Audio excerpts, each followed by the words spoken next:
सरकार भाजपा की है और भाजपा के पार्षद के साथ आज राजधानी देहरादून में ये कृत्य कार्य किया गया। आप देख सकते हैं कि यहाँ पे हाथ भी उनका फ्रैक्चर है, प्लास्टर हाथ पे चढ़ा हुआ है। तो आप देख सकते हैं भूमाफियाओं के कितने बड़े हौसले हो चुके हैं शहर के अंदर कि भूमाफियाओं का पुलिस प्रशासन का कोई डर नहीं रह गया है। कल रात को ऐसा हुआ है कि मेरे को सूचना आई कि प्लॉट पे कोई बाउंड्री कर रहा है। मेरे को कहा तुम कर रहे हो, मैं नहीं कर रहा हूँ। तो मैं जैसे ही मैंने कहा बाउंड्री कर रहा है, मैं अचानक उठा, मैंने शर्ट पहनी, अपना पैंट पहनी, सीधा मैं प्लॉट पे आया। प्लॉट पे मैंने आते ही पूछा, मैंने भाई कौन है? उन्होंने मेरे पे वार करना शुरू कर दिया। मेरे पे वार स्टील की रॉड से सबसे पहला वार हुआ।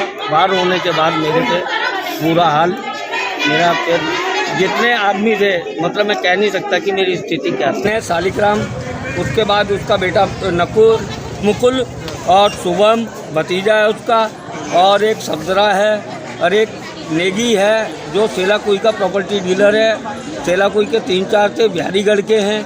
मतलब मैं इतनों की शक्लें जानता हूँ। महिलाएं जो थी, एक जातना रावत है जो आजकल ज़्यादा पॉपुलर हो रही है, और गुड्डी है, उसके साथ 15 महिलाएं थी, कोई गढ़ी की, कोई प्रेमनगर। नमस्कार, स्वागत है आपका यूके 24/7 न्यूज में। मैं हितेश शर्मा इस समय देहरादून की पटेल नगर कोतवाली के बाहर मौजूद हूँ, जहाँ पे आप मेरे पीछे देख पा रहे होंगे किस प्रकार से यहाँ भीड़ लगी है।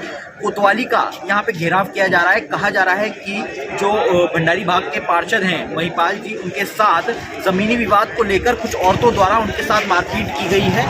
बताया जा रहा है मौके पर कि महिपाल जी की भूमि है जो कि दून मेडिकल कॉलेज के बगल पर है, जिसपे अवैध कब्जा किया जा रहा था। जब ये उस कब्जे को छुड़ाने के लिए गए तो उपरांत कुछ महिलाओं द्वारा संगठित होके उनके ऊपर हमला करा गया। वहीं अकेले पार्षद को कहा जा रहा है कि वहाँ पे इनके साथ हाथापाई भी की गई, जिसमें इन्हें काफ़ी चोटें भी आई हैं। वहीं यह मामला पटेल नगर कोतवाली के बाहर पहुँच गया है, जहाँ भाजपा के कार्यकर्ता इस समय यहाँ मौजूद हैं और लगातार विरोध प्रदर्शन कर रहा है। और मौके पर विधायक विनोद चमोली जी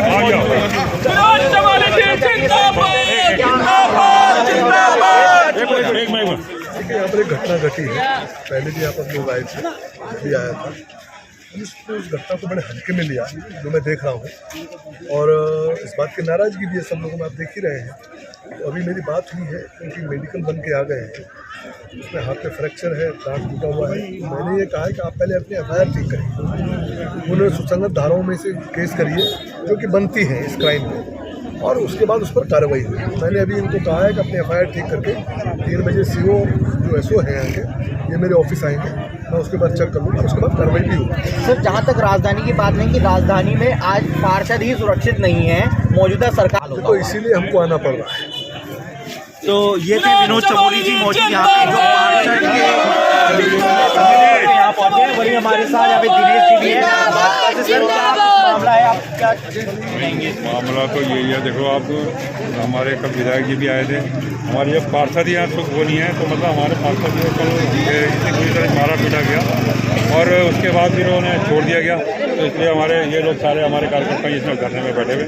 तो आगे जो है निर्णय अभी 2-3 बजे उन्होंने CO साहब को और इनको SO को बुलाया अपने ऑफिस में, उसके बाद जो भी आगे करते हैं। पार्षद गणों में कितनी नाराजगी है, तमाम भाजपा के पार्षद यहाँ पे मौजूद है। वहीं कोतवाली के बाहर, अंदर से लेकर बाहर तक आप पूरा देख सकते हैं स्थिति क्या गंभीर बनी पड़ी है।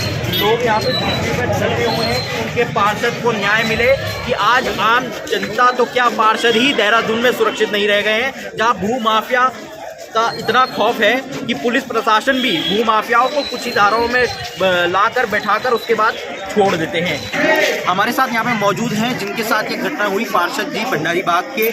जानेंगे कि क्या कुछ हुआ उनके साथ जमीनी विवाद में, तो क्या मामला था ये पूरा, क्या? ये मामला 12 साल से चल रहा था, जिससे कि कल रात को ऐसा हुआ है कि मेरे को सूचना आई कि प्लॉट पे कोई बाउंड्री कर रहा है। मेरे को कहा तुम कर रहे हो, मैं नहीं कर रहा हूँ। तो मैं जैसे ही मैंने कहा बाउंड्री कर रहा है, मैं अचानक उठा, मैंने शर्ट पहनी, अपना पैंट पहनी, सीधा मैं प्लॉट पे आया। प्लॉट पे मैंने आते ही पूछा, मैंने भाई कौन है? उन्होंने मेरे पे वार करना शुरू कर दिया। मेरे पे वार स्टील की रॉड से सबसे पहला वार हुआ। वार होने के बाद मेरे पे बुरा हाल, मेरा फिर जितने आदमी थे, मतलब मैं कह नहीं सकता कि मेरी स्थिति क्या थी। फिर मुझे स्वास्तिक रेस्टोरेंट के अंदर लेके गए, वहाँ मारते रहे। मैं किसी बहाने से वो मुझे कार में लाद रहे थे, कार में लादते मैं छूट के भागा, मैं काली मंदिर तक भाग के आया हूँ। तो मेरे को मेरे मोहल्ले के कुछ आदमी थे, उन्होंने देख लिया। मैंने पुलिस को फ़ोन कर दो। वो इंग्लिश की तरफ को कार लेके जाते, मैंने उनका स्टीयरिंग, 3 जने कार में वो बैठे हुए थे, 3 जनों की वजह से मैंने उनका स्टीयरिंग सीधा पकड़ के रखा जेब में। वो मुझे मारते रहे, मेरे 2 दांत टूट गए। मैंने कुछ नहीं, मैंने कहा अब ये कार सीधे ही जाएगी, सीधे जाएगी, थाने पे रुकेगी, नहीं तो थाने से आगे जाएगी। पर थाने पे आए हैं, फिर प्रतिक्रिया हुई है। कल जो पुलिस का व्यवहार देखा हमने, वो दुर्भाग्यपूर्ण था। कहीं ना कहीं मौजूदा सरकार भाजपा की है और भाजपा के पार्षद के साथ आज राजधानी देहरादून में ये कृत्य कार्य किया गया। आप देख सकते हैं कि यहाँ पे हाथ भी उनका फ्रैक्चर है, प्लास्टर हाथ पे चढ़ा हुआ है। तो आप देख सकते हैं भू माफियाओं के कितने बड़े हौसले हो चुके हैं शहर के अंदर कि भू माफियाओं का, पुलिस प्रशासन का कोई डर नहीं रह गया है। तो पार्षद जी क्या कहना चाहेंगे आप पुलिस प्रशासन के ऊपर? देखो, पुलिस की तो बहुत मिली भगत थी कल, जो मैंने व्यवहार देखा। अगर 2 पार्टियों का झगड़ा हो जाता है, 151 लगती है, वो बाथरूम करने नहीं उठ सकता। पुलिस के मिलने से वो पार्क में घूम रहे थे, यहीं एक अंदाज़ा लगाया जा सकता है। वो शाम को छोड़ दिए गए, कोई रिपोर्ट, कोई धाराएं ढंग की नहीं लगाई गई, जिससे इतना, जब अगर मैं मर जाता है, मेरा पंचनामा करने तो पहुँच जाता है। कहीं ना कहीं ये कानून व्यवस्था पर बड़ा सवाल या निशान है कि देहरादून में भूमाफियाओं के हौसले इतने बढ़ चुके हैं कि पुलिस चौकी में भी आकर वो खुलेआम घूम रहे हैं। वहीं देखना अब यह होगा कि पुलिस इस मामले में क्या कार्रवाई करती है। वहीं हम पुलिस से भी जानने की कोशिश करेंगे कि क्या कुछ उनकी आगे की इस प्रक्रिया में कार्रवाई रहेगी और कितना पार्षद जी को, महिपाल जी को न्याय मिल पाएगा।